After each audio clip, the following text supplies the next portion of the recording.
Hello, friends. There's a saying of St. Francis that I have always loved. He said, "Preach the gospel at all times. If necessary, use words." And that underscores something that we should make a practice of very consciously in our lives. And that is to try to represent the masters and God in every interaction, in every moment of our lives. It's very important, as I often say, to study the scriptures,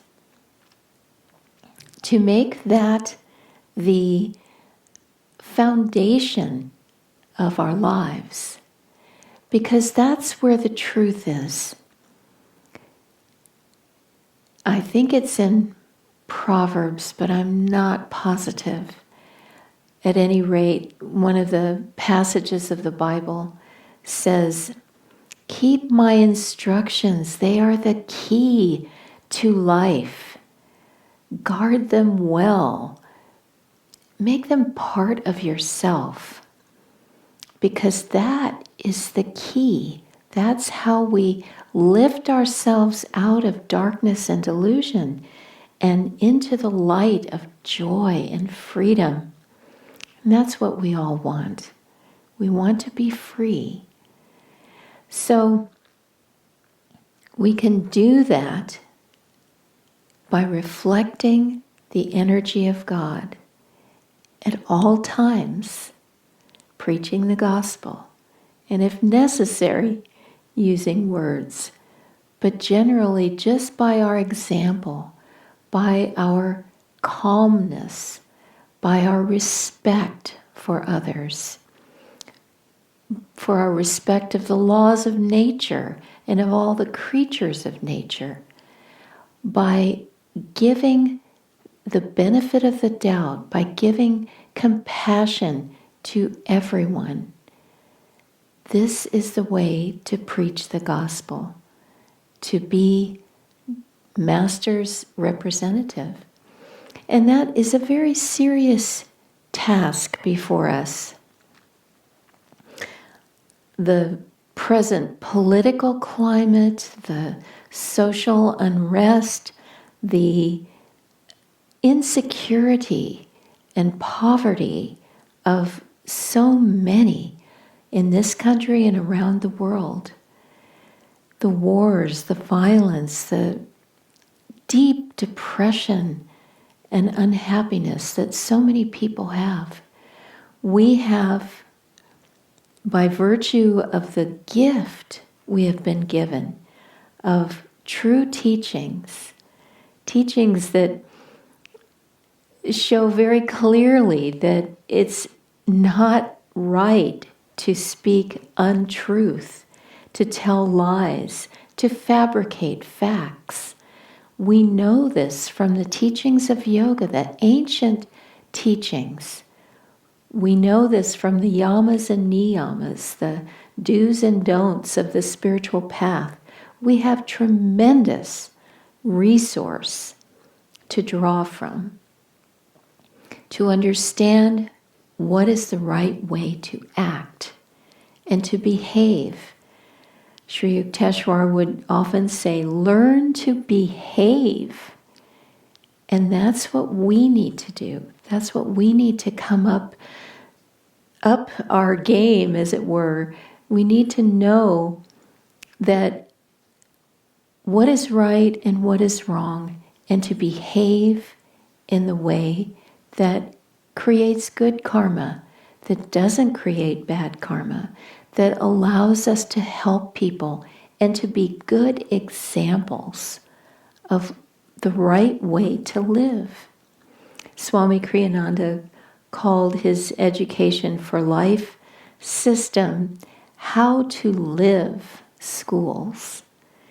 And so much can be given credence by studying that system, learning how to deal with negative emotions and positive emotions, how to relate to others, how to be a lifelong learner, how to translate the experiences of life into positive learning. All these things are very beneficial. So if we study these things, the teachings of yoga, we can be examples of the light. And this, as the Bhagavad Gita tells us, is the most blessed thing that we can do. To be instruments for God, to share the teachings through our example, through our vibration. The saying of who you are speaks so loudly, I can't hear your words, is very true. We are a bundle of energy. Our body, mind, spirit, soul have a vibration that draws to us what we are. And so it's very, very important that we work on our magnetism, we work on our vibration, so that we magnetically draw to us that which is positive, that which is helpful, and that we influence through our magnetism everyone around us into an uplifted state. We want to be a positive influence in this world. And so let us remember that beautiful saying of St. Francis: preach the gospel at all times. If necessary, use words. But through your magnetism, through the depth and upliftment of your meditation, your vibration will be preaching the gospel. Your loving sense of humor that you feel inside, the joy that you feel inside, will bubble over and uplift other people. So work on that. Realize it as your true job in life to preach the gospel, whether or not with words.